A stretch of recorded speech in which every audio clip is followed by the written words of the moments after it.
Assalamualaikum warahmatullahi wabarakatuh. Perkenalkan, nama saya Rukmayit Afdalifa. NIM saya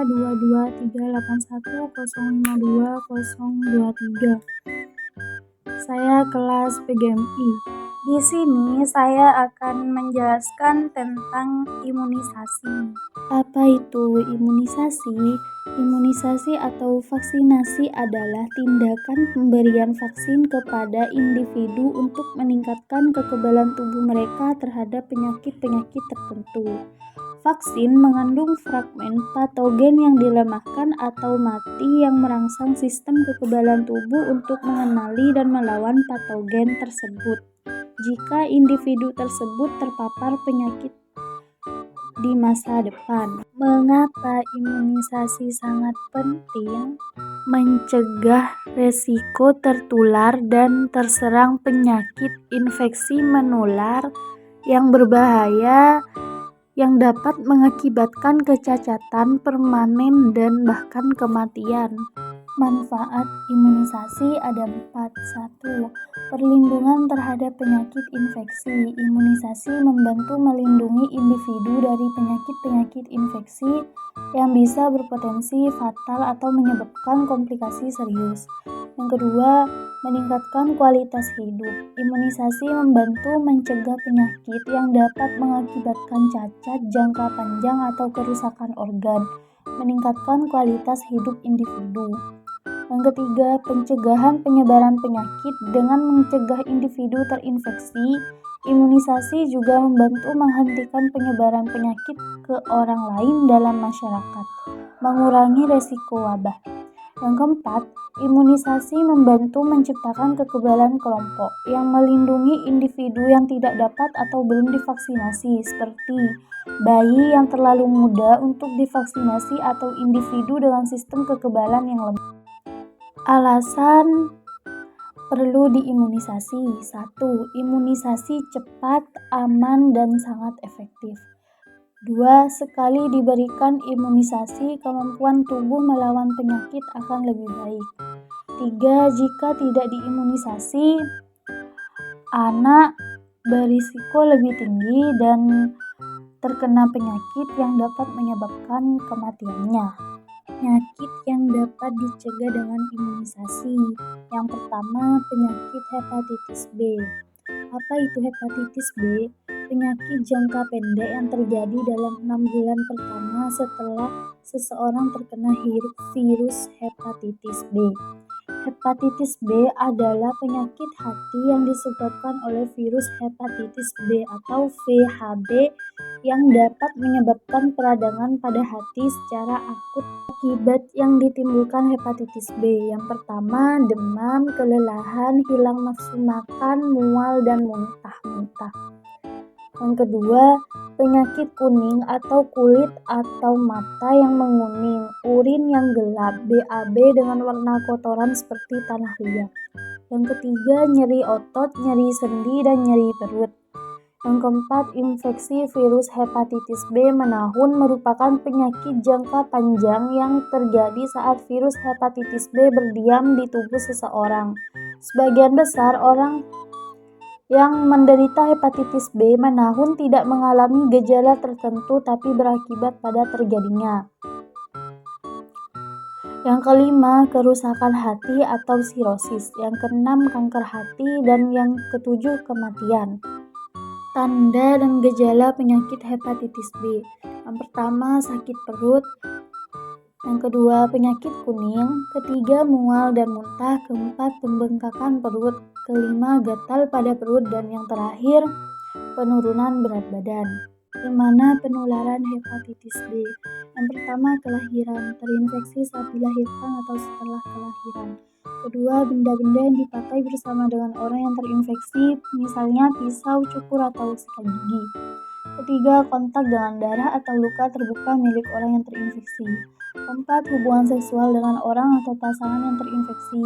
Kelima, penggunaan bersama-sama jarum lainnya, suntik-suntikan, dan atau peralatan injeksi obat-obatan lainnya. Yang ke-6, terkena darah dari jarum suntikan atau instrumen tajam lainnya. Yang kedua yaitu penyakit difteria. Apa itu difteria? Difteria merupakan penyakit infeksi bakteri selaput lendir pada hidung dan tenggorokan. Penyakit ini dapat menyerang anak-anak maupun remaja, disebabkan oleh jenis bakteri Corynebacterium diphtheriae yang sangat menular. Dan gejala penyakit difteri: 1. Suara serak. 2. Tenggorokan terasa sakit. 3. Nyeri saat menelan. 4. Kesulitan untuk bernafas. 5. Kelenjar getah bening di leher membesar atau bengkak. 6. Tenggorokan dan amandel tertutup oleh membran berwarna abu-abu. Resiko, dampak, dan kerugian. Yang pertama, penyakit difteri sangat menular dan dapat menjalar ke jantung, saraf pusat, dan dapat berakhir pada kematian. Yang kedua, pada tahun 2017 terdapat 622 kasus dengan 32 kematian. Cara penularan difteri: yang pertama, melalui percikan ludah penderita difteri ketika batuk atau bersin. Kedua, melalui kontak barang-barang yang terkontaminasi bakteri langsung. Ketiga, melalui sentuhan langsung pada luka. Keempat, bakteri menyebarkan penyakit melalui partikel udara, benda pribadi, serta peralatan rumah tangga yang sudah terkontaminasi. Ketiga, yaitu penyakit pertusis batuk rejan. Apa itu batuk rejan?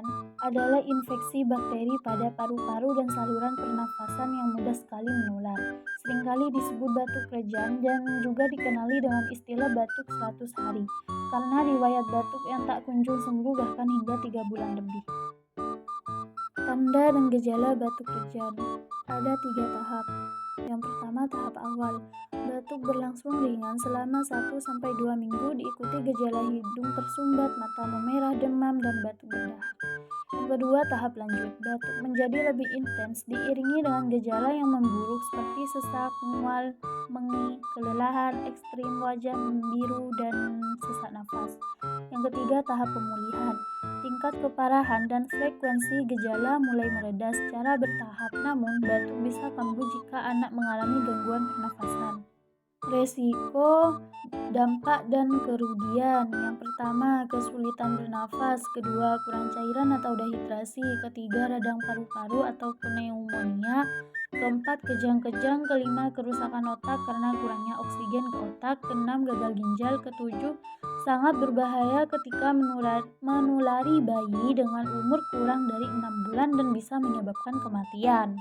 Cara penularan: yang pertama, kontak dengan orang yang terinfeksi. Kedua, percikan ludah penderita difteri ketika batuk atau bersin. Yang ketiga, berada di dekat penderita pertusis terlalu sering. Keempat, menghirup tetesan yang mengandung kuman yang menyebar ke udara dan masuk ke paru-paru. Yang keempat yaitu penyakit tetanus. Apa itu tetanus? Kerusakan sistem saraf yang disebabkan racun bakteri berbahaya Clostridium tetani sebagai penyebabnya, masuk melalui infeksi perlukaan atau luka terbuka, memunculkan kondisi kejang yang ditandai dengan kaku otot yang dimulai dari rahang hingga leher. Tanda dan gejala. Yang pertama, otot mengalami kejang dan menyakitkan.